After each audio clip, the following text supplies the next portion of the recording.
Lalu berkatalah Elia, orang Tisbe, dari Tisbe Gilead, kepada Ahab, "Demi Tuhan yang hidup, Allah Israel yang kulayani, sesungguhnya tidak akan ada embun atau hujan pada tahun-tahun ini, kecuali kalau kukatakan." Kemudian datanglah firman Tuhan kepadanya, "Pergilah dari sini, berjalanlah ke timur dan bersembunyilah di tepi sungai Kerit, di sebelah timur sungai Yordan. Engkau dapat minum dari sungai itu, dan burung-burung gagak telah kuperintahkan untuk memberi makan engkau di sana." Lalu ia pergi, dan ia melakukan seperti firman Tuhan. Ia pergi dan diam di tepi sungai Kerit, di sebelah timur sungai Yordan.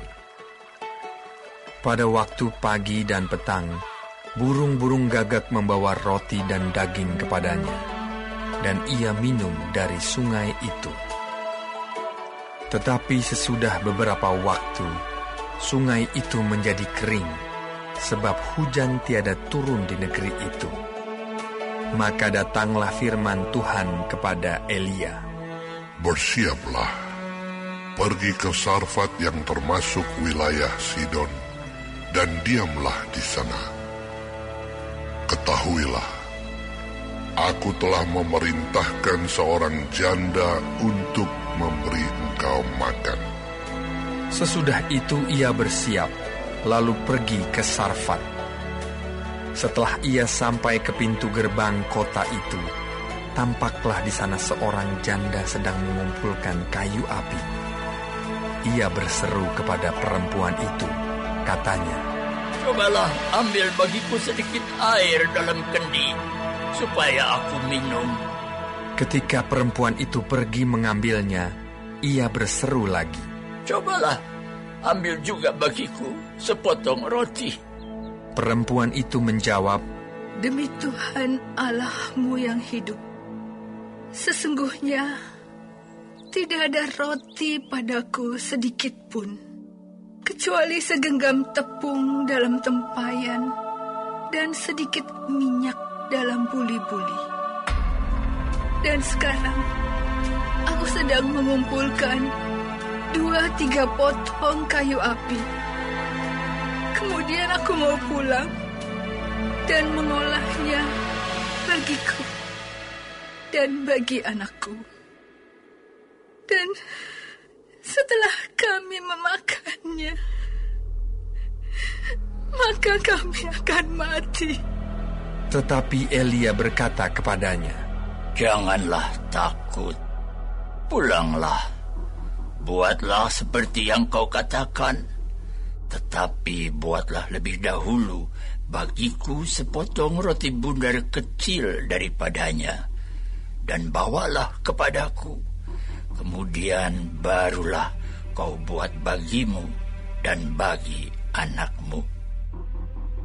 Sebab beginilah firman Tuhan Allah Israel, tepung dalam tempayan itu tidak akan habis, dan minyak dalam buli-buli itu pun tidak akan berkurang sampai pada waktu Tuhan memberi hujan ke atas muka bumi." Lalu pergilah perempuan itu dan berbuat seperti yang dikatakan Elia. Maka perempuan itu dan dia serta anak perempuan itu mendapat makan beberapa waktu lamanya.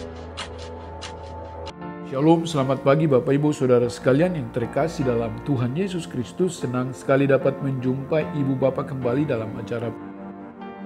Dan sebelum kita melangkah sepanjang hari ini, kita rindu merenungkan kebenaran firman Allah. Dan kebenaran firman Tuhan pada pagi hari ini datang menguatkan iman kita tentang kekuatan di masa-masa yang sulit.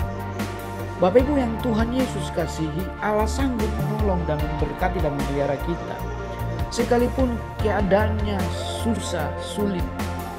Tetapi Allah berjanji bahwa Dia tidak akan pernah meninggalkan kita. Dia datang menolong kita. Di dalam kitab 1 Raja-Raja pasal yang ke-17, bagaimana Allah memelihara Elia di tepi sungai Kerit. Alkitab berkata, Pagi dan petang, burung-burung gagak itu datang membawa roti dan daging kepada Elia. Dan Elia dapat minum dari sungai Kerit. Bahkan pada waktu sungai itu kering karena tidak turun hujan 3,5 tahun di Israel, Allah berkata kepada Elia, "Pergilah ke Sarfat. Di sana aku sudah menyiapkan seorang janda untuk memelihara engkau." Dan Alkitab berkata, Tuhan memelihara Elia dengan segenggam roti dan minyak dalam buli-buli. Bahkan Alkitab berkata, tepung dan minyak dalam buli-buli itu tidak habis-habis sampai musim kelaparan sirna dari bangsa Israel. Ini menggambarkan bahwa cara Allah memelihara kita di masa yang sulit adalah sesuatu yang luar biasa. Oleh sebab itu jangan khawatir, jangan takut, jangan bimbang. Mari, apapun yang menjadi masalah dan pergumulan kita hari-hari ini, percayalah bahwa masalah kita tidaklah lebih besar dari kuasa Tuhan. Pergumulan kita tidaklah lebih besar dari kehebatan Tuhan. Tuhan itu berkuasa, Tuhan itu dahsyat, Tuhan itu hidup. Dan kalau Tuhan hidup berarti ada hari esok, ada masa depan yang Tuhan siapkan bagi kita ketika kita sungguh-sungguh berharap dan percaya kepadanya. Jangan sampai kehilangan sukacita, pengharapan, kehilangan damai sejahtera.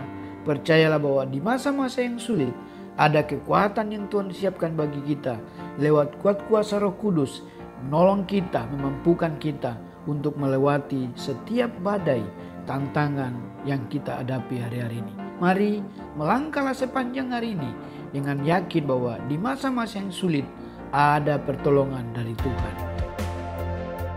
Tuhan Yesus memberkati kita semuanya. Amin. Subscribe ya, dan bunyikan loncengnya untuk membangun kanal kami.